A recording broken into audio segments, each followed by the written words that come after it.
മാതിരി നമ്മളൊരു പ്രോഗ്രാം മാതിരി നടത്തുന്നു എന്നേ ഉള്ളൂ.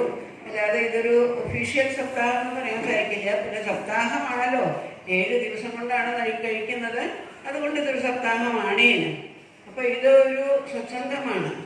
നമ്മുടെ മാതിരിയുള്ള ഒരു ഓർഗനൈസേഷനും ഇങ്ങനെ ഒരു സത്സംഗം നടത്തുന്നത് ഒരിക്കലും ഞങ്ങൾക്കാർക്കും വേണ്ടിയിട്ടല്ല. അതിൻ്റെ വൈബ്രേഷൻസ് സമുദായത്തിലേക്ക് പരക്കണം, കുറേപേരെങ്കിലും അത് കേട്ട് ഭാവം ഗൃഹങ്ങളിലേക്ക് കൊണ്ടുവരണം എന്നുള്ള ആഗ്രഹത്തോട് കൂടിയിട്ടാണ്.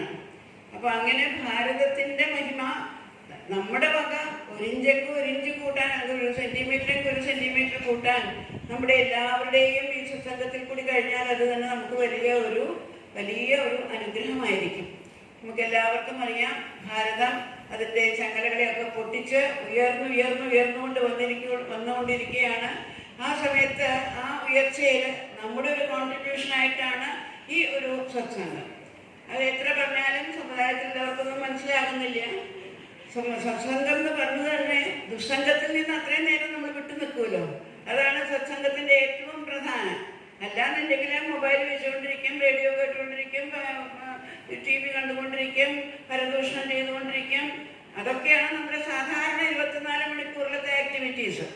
അതില്ലാതെ നമ്മൾ നല്ല കാര്യങ്ങൾ ചെയ്യുന്നു, ഭഗവാന്റെ കഥകൾ കേൾക്കുന്നു എന്നതാണ് സത്സംഗത്തിൻ്റെ ആദ്യത്തെ ഇത്. പിന്നെ അത് കേട്ട് നമുക്ക് അതിനൊരു രുചി നമുക്ക് വരുത്തുകയാണെന്നുണ്ടെങ്കിൽ അത് നമുക്ക് മഹത്തായൊരു ഭാഗ്യമാണ്. പിന്നെയും വായിക്കാൻ തോന്നും, കൃഷ്ണന്റെ കഥകൾ കേൾക്കാൻ തോന്നും. ഇതിൻ്റെയൊക്കെ ഫലമായിട്ട് എന്താ സംഭവിക്കാൻ പോണേ? നമ്മുടെ ഗൃഹാന്തരീക്ഷങ്ങൾ ശുദ്ധമാകും.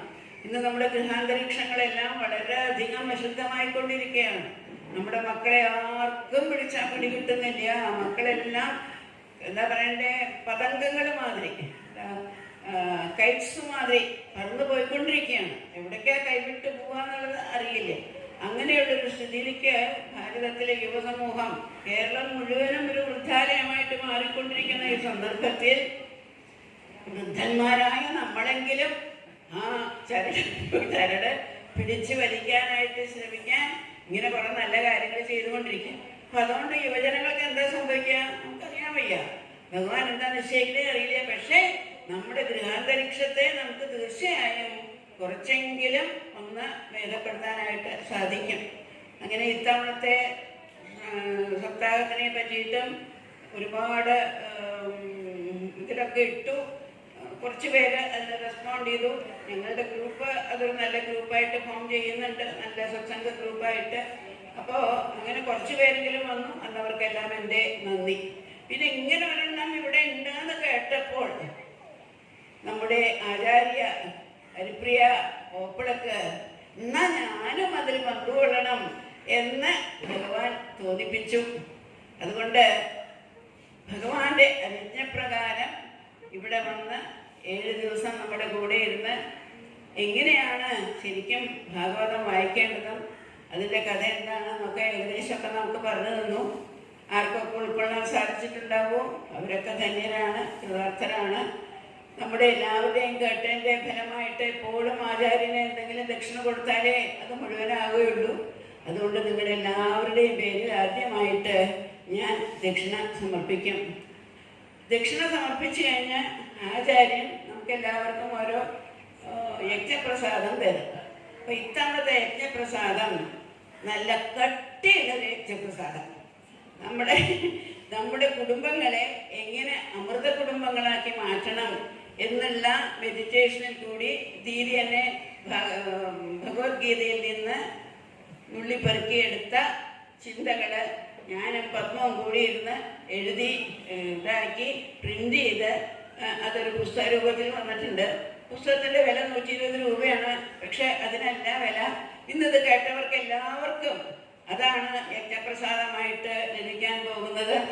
അതിൻ്റെ ഫലം എന്താ വെച്ചാൽ അത് വായിക്കണം നിങ്ങൾ. എനിക്ക് അത്ര മാത്രമേ ഒരു പ്രാർത്ഥനയുള്ളൂ. പൈസയുടെ ഇതിൻ്റെ വിലയുടെ ഒന്നുമല്ല. അത് നിങ്ങളൊക്കെ ഒന്ന് വായിക്കണം. ചിലർക്കൊക്കെ ഭഗവത്ഗീത എന്ന് പറഞ്ഞ ഒരു പേടിയാണ്.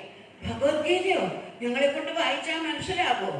ഇത് വായിച്ചാൽ ഭഗവത്ഗീതയ്ക്കുള്ളൊരു ഇൻട്രഡക്ഷനുമാകും. പാവം കൃഷ്ണൻ ഒന്നും തെറ്റായിട്ട് പറയണില്ല. അവിടെ വളരെ സിമ്പിളായിട്ടാണ് പറയണേ. പക്ഷെ അത് മനസ്സിലാക്കാൻ നമുക്കുള്ള ശ്രദ്ധയില്ല. അതുകൊണ്ട് നമുക്കത് മനസ്സിലാകുന്നില്ല. അപ്പൊ ഈ പുസ്തകം വായിച്ചു കഴിഞ്ഞാൽ അത് ഭഗവത്ഗീതയ്ക്കുള്ള ഒരു ഇൻട്രൊഡക്ഷൻ കൂടി ആയിരിക്കും എന്ന് നിങ്ങൾക്ക് മനസ്സിലാകും. പിന്നെ അതിൽ ഒരുപാട് ഭഗവാൻ നമുക്ക് കുറേ ATM കാർഡ്സ് തരുന്നുണ്ട്. നിങ്ങൾ ആരും ഭഗവത്ഗീത വായിക്കുമ്പോൾ അത് ശ്രദ്ധിച്ചിട്ടുണ്ടാവില്ലേ?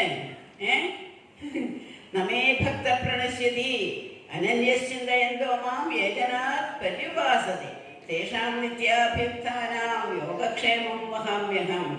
ഈ കാർഡുകളുണ്ടോ, ഈ ATM കാർഡുകൾ, അത് ഈ ജന്മത്തിലേക്ക് മാത്രമല്ല, ജന്മജന്മാന്തരങ്ങളായിട്ട് നമുക്ക് കൊണ്ടു നടക്കാവുന്നതാണ്. അപ്പൊ ആ ATM കാർഡൊക്കെ ഇവിടെ പ്രത്യേകിച്ച് ഞാൻ പുസ്തകത്തില് എടുത്ത് കാണിച്ചിട്ടുണ്ട്. അത് കാണാപ്പാഠമാക്കിയിട്ട് അതിലത്തെ കുറേ ശ്ലോകങ്ങളെ ഒരു ഗീതാ ജപമാല എന്നുള്ള മാതിരി അതിന്റെ അവസാനം ഒരു ചാപ്റ്ററാക്കി തീർത്തിട്ടുണ്ട്. അതെങ്കിലും വായിക്കുമ്പോ ഭഗവാൻ നമ്മുടെ കൂടെ ഉണ്ട്, നമ്മളിൽ നിന്ന് അന്യനല്ല. ഏത് സമയത്തും ഞാനില്ലേ നിന്റെ കൂടെ എന്ന് ഭഗവാൻ ഉള്ളിലിരുന്ന് നമ്മുടെ എല്ലാവരോടും പറയണ മാതിരിത്തെ ഒരു സ്ഥിതിയിലേക്ക് നമുക്ക് നമ്മുടെ മനസ്സിനെ ഉയർത്തണം. അതിനു വേണ്ടിയിട്ട് അതാണ് ഇത്തവണ യജ്ഞപ്രസാദമായിട്ട് തരാൻ പോകുന്നത്. പിന്നെ നിങ്ങൾക്ക് എന്തെങ്കിലും ദക്ഷിണ കൊടുക്കണമെന്നുണ്ടെങ്കിൽ അത് നിങ്ങളുടെ സൗകര്യം മാതിരി അതിൽ സമർപ്പിക്കാവുന്നതാണ്. എല്ലാവർക്കും വീണ്ടും വീണ്ടും നന്ദി പറയുന്നു. ഇനി ഞാൻ ഇന്നലെ ഒരു ഹോംവർക്ക് തന്നു, അത് ആരും ചെയ്തിട്ടില്ല തോന്നുന്നുണ്ട്. ഒരാളും എൻ്റെ അടുത്തേക്ക് ഹോംവർക്ക് കാണിക്കാനായിട്ട് കൊണ്ടുവന്ന് തന്നില്ല. ഇങ്ങനെയുള്ള കുറച്ച് സത്സംഗങ്ങൾ നമുക്ക് വീടുകളിൽ തുടങ്ങണം. നമുക്ക് ഒരു കാര്യം ചെയ്യാൻ സാധിക്കുള്ളൂ, നമ്മുടെ വീടിൻ്റെ അന്തരീക്ഷത്തിനെ കുറച്ചൊന്ന് നന്നാക്കുക. അപ്പൊ അവിടെ വരുന്നവർക്ക് തോന്നും, ഞാനും അതിലൊന്ന് ഇരുന്ന് കഴിഞ്ഞു നോക്കാം. അങ്ങനെ 2-3 പേരെ നമുക്ക് കൊണ്ടുവരാൻ സാധിക്കുമായിരിക്കും. അതിലപ്പുറം ഒന്നും ഈ കലികാലത്ത് നമ്മളെ കൊണ്ട് സാധിക്കില്ല. അപ്പോൾ അതിനുള്ള ഒരു ഉപക്രമമായിട്ട് കൂടിയാണ് ഈ സപ്താഹം. അടുത്ത വർഷം എങ്ങനെ നടക്കുന്നുള്ളത് നമുക്കറിയില്ല. അത് ഭഗവാൻ ഇച്ഛിക്കുന്ന മാതിരി തന്നെ നടക്കും.